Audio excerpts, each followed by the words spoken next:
Pernah nggak sih Anda dengar istilah jurang maut di Alkitab dan langsung penasaran? Kedengarannya kan misterius banget ya, bahkan mungkin sedikit menakutkan. Nah, dalam pembahasan kali ini, kita akan coba kupas tuntas misteri di balik tempat yang penuh teka-teki ini, yang juga dikenal sebagai The Bottomless Pit. Oke, jadi begini perjalanan kita nanti.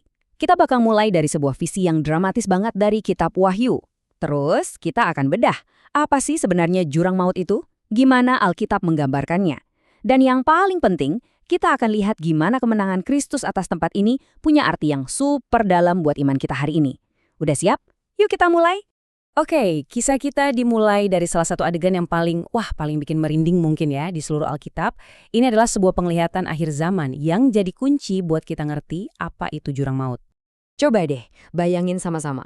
Suara sangkakala menggema, terus ada peristiwa kosmik terjadi, sebuah bintang jatuh ke bumi.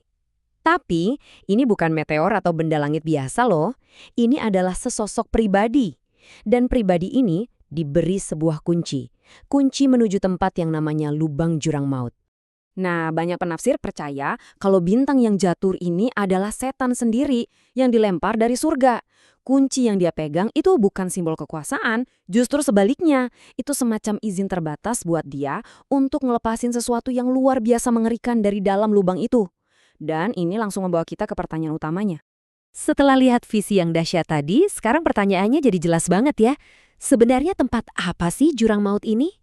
Yuk kita bedah bareng-bareng definisinya.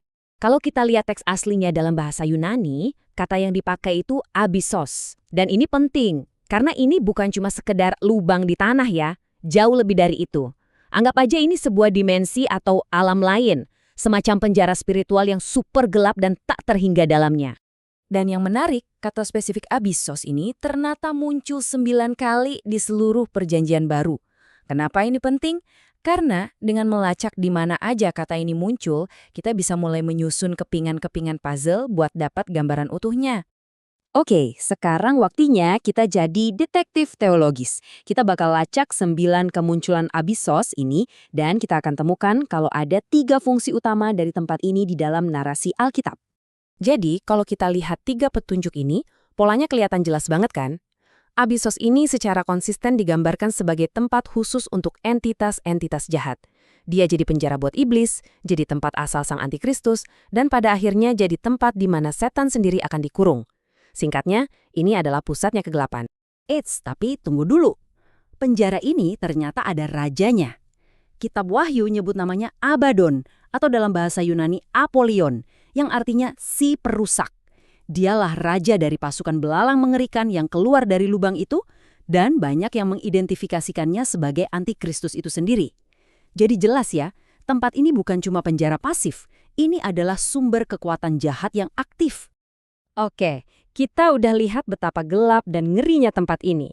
Tapi, disinilah ceritanya berbalik 180 derajat dan jadi luar biasa. Kita akan beralih dari jurang kegelapan ke kisah kemenangan Kristus yang gilang gemilang atas tempat itu. Sebelum lanjut, ada satu hal penting yang perlu kita bedain. Alkitab bicara tentang alam maut sebagai dunia orang mati secara umum. Tapi, jurang maut atau abyssos ini ibaratnya kayak lantai basement paling bawah, bagian paling dalam dan paling gelap di alam maut itu.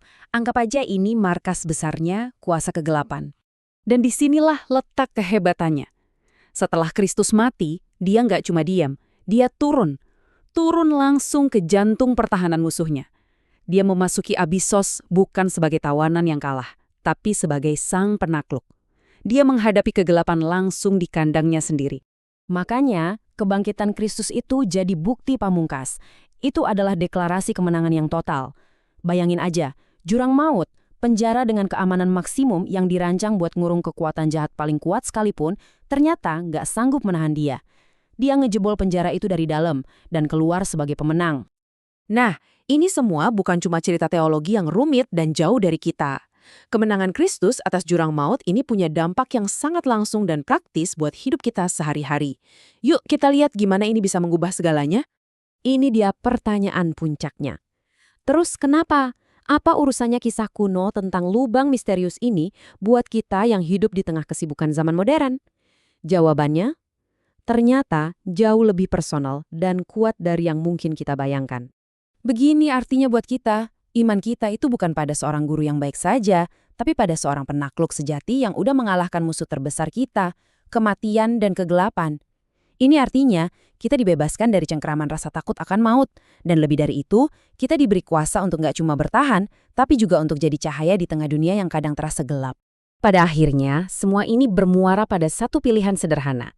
Kita mau hidup dari pohon pengetahuan, yang artinya terus-terusan mengandalkan kekuatan dan kepintaran kita sendiri, yang ujungnya cuma bikin lelah, takut, dan binasa, atau kita memilih hidup dari pohon kehidupan, yang artinya bersandar penuh pada Kristus yang telah menang, yang adalah sumber kehidupan itu sendiri.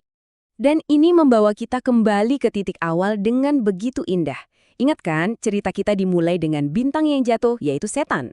Tapi pemahaman tentang kemenangan Kristus ini justru mengubah kita, para pengikutnya, menjadi kebalikannya, menjadi bintang-bintang yang bercahaya. Nah, pertanyaan untuk kita renungkan bersama adalah, sudahkah hidup kita hari ini memancarkan cahaya dari kemenangannya itu?